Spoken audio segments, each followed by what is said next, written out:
morning. This is the Trent Show. Thanks for joining me this Wednesday morning. It is the middle of the second week of legislative session, but it is also Valentine's Day. And look, it was we've had a big week already with the tax hike package going down in the Oklahoma legislature on Monday. So we're not going to belabor any of that. We're gonna take Valentine's Day and make it all positive. And I've got a couple special events I want to tell you about at the end. But we're gonna take most of the show this morning and just talk about things Trent loves, things I love, and I'm gonna try to surprise you with some things that I love. And I want to start out with something that is maybe a little too apropos for Valentine's Day, but I love people who know when to say no. This is something conservatives get accused of all the time. Well, conservatives just say no. They say no to, Bill Buckley. He played into this. The founder of National Review magazine, great conservative leader, both intellectually and ran for office himself in the 60s and 70s and 80s and 90s. And Bill Buckley said that the job of National Review magazine was to stand athwart history yelling stop, which it was a little bit poking at his opposition, I think. But look, conservatives get accused, even right here in Oklahoma, even in debates in the Oklahoma legislature, conservatives get accused of always saying no. They're always saying no. I love people who say no. I love people who understand that to certain questions, the answer should always be no. And I find it fascinating when you hear people who say, well, you shouldn't always be saying no. Well, if you're always asking the wrong question, I'm always going to say no.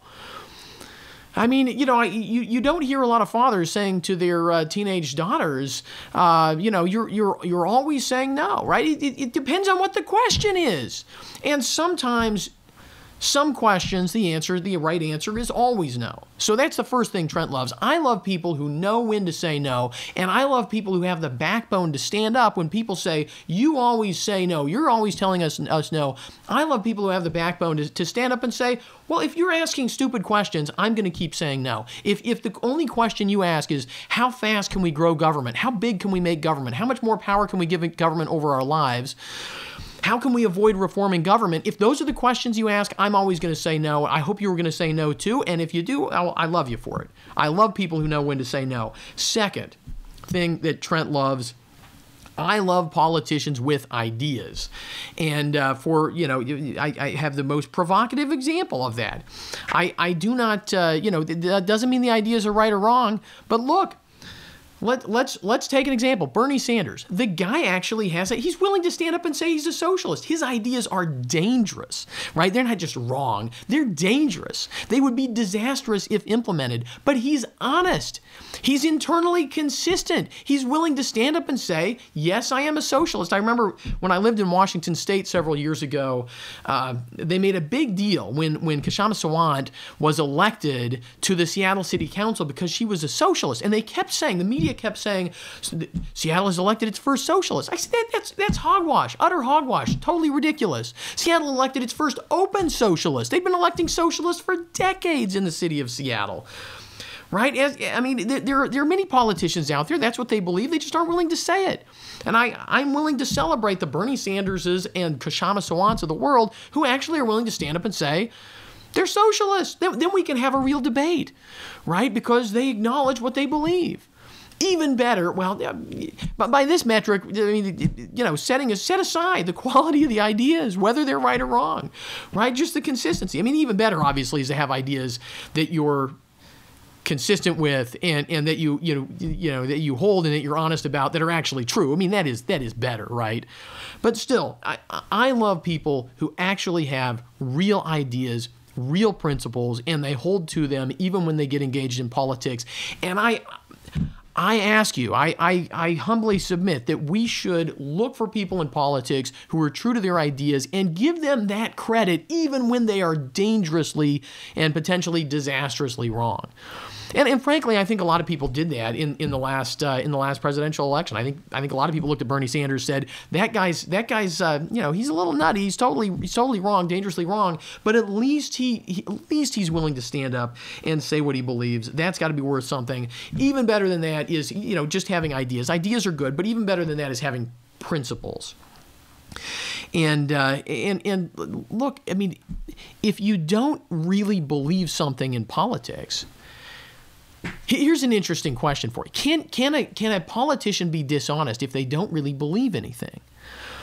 Right? And let me put it a different way. Oftentimes I talk about hypocrisy and how much today I'm going to say one of the things Trent loves, you got to follow me on this though for just a minute. One of the things I love are hypocrites, and here's why.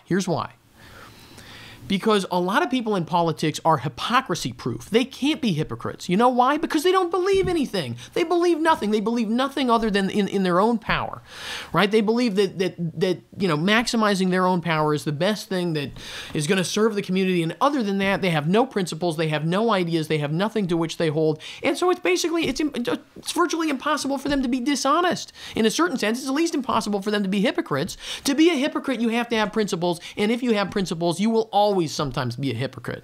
And this is, I think conservatives should just embrace it, understand it. I think Christians involved in politics should embrace it and understand that, is there a double standard applied to conservatives in politics? Of course there is.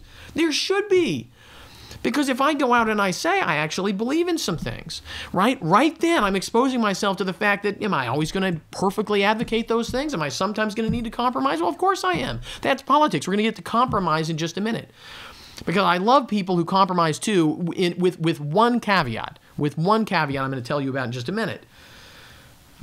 But look, a lot of politicians, they can't be accused of hypocrisy because they don't really believe anything, or they can't be accused of hypocrisy in many instances because they don't believe in what we believe in. And that's just the way it is. I hate it when conservatives whine and cry, well, they're holding our elected officials to a higher standard. Well, we should be holding our elected officials to a higher standard. We should be holding our candidates to a higher standard. Doesn't mean that we should expect perfection. Doesn't mean that we should make the perfect the enemy of the good. Frankly, it doesn't mean that we should reject people just because they're hypocrites. And we should look for people who minimize the hypocrisy. But if you have principles, if I have principles, sometimes we'll be imperfect. If we have a Christian worldview, we understand that we're always going to be imperfect to some degree in this world, which means we're going to be hypocrites, which means that, we should recognize at least that better a politician who's sometimes a hypocrite than a politician who has no principles and therefore can never betray them. What about compromise? I love people who can compromise if they have principles. And this is the American founding. I talked with somebody a couple weeks ago, and they were absolutely convinced that the founders believed this, and the founders believed that, and the founders... And I said, whoa, hang on a second.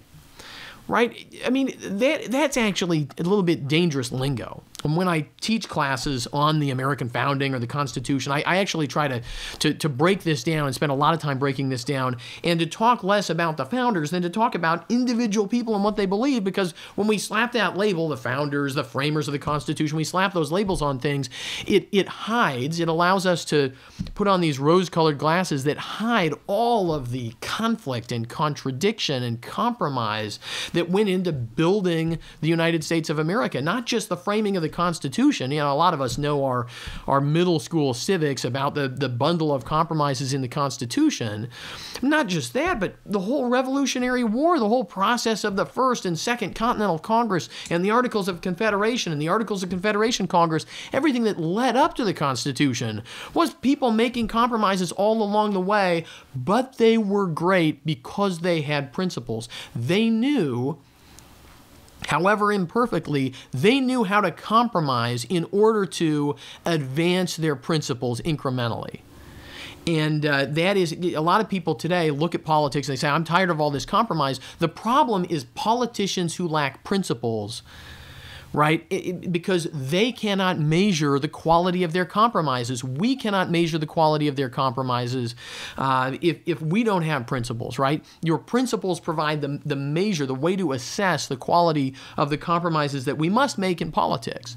But without principles, it's all just about power, right? Without principles, political compromise and everything else in politics is just about power ultimately. So so what do we like? Trent loves people who say no. Trent loves people with ideas, even better principles. If you have principles, you're going to be a hypocrite. So look, we've got to love hypocrites too, and people who can compromise if they have principles, like the American founders, like the framers of our Constitution. Those are some things that Trent loves. For Valentine's Day, happy Valentine's Day. Thanks for watching this morning. I want to tell you about two important events that are coming up on Monday. Dr. Daniel Driesbach from American University is going to be in Oklahoma City talking about religion and the American founding. He is a scholar. He's written multiple books about the founders of our country and their understanding of and reliance on the Bible.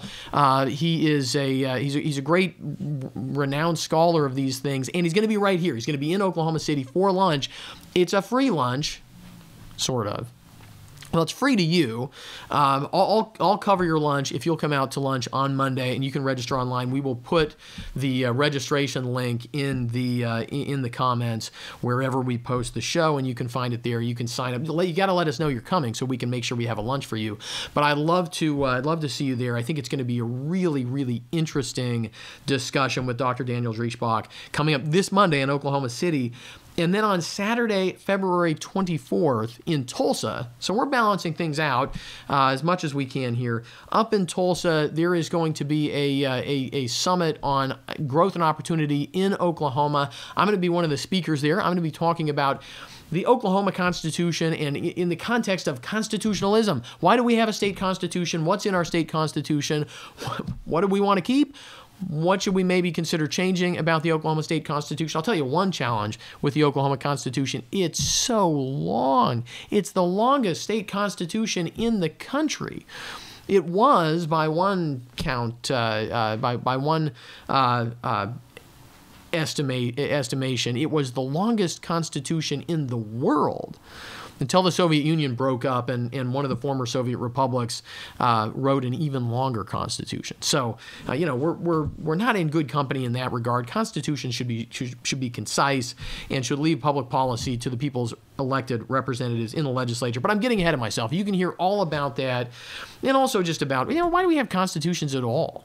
And how do we get people excited about our constitutions and excited about our system of government in an era of increasing public apathy or even disdain for politics? I'm going to talk about all that February 24th, Saturday, up in Tulsa. You can get all the information again in the comments where the show is posted, on the Trent English Show Facebook page, on the OCPA Show Facebook page. You can find it in all of those places. We'll make it easy for you. I hope to see you Monday as we talk about religion and the founding of this great country, and then Saturday, February 24th, up in Tulsa. Thanks for watching the Trent English Show today. Happy Valentine's Day.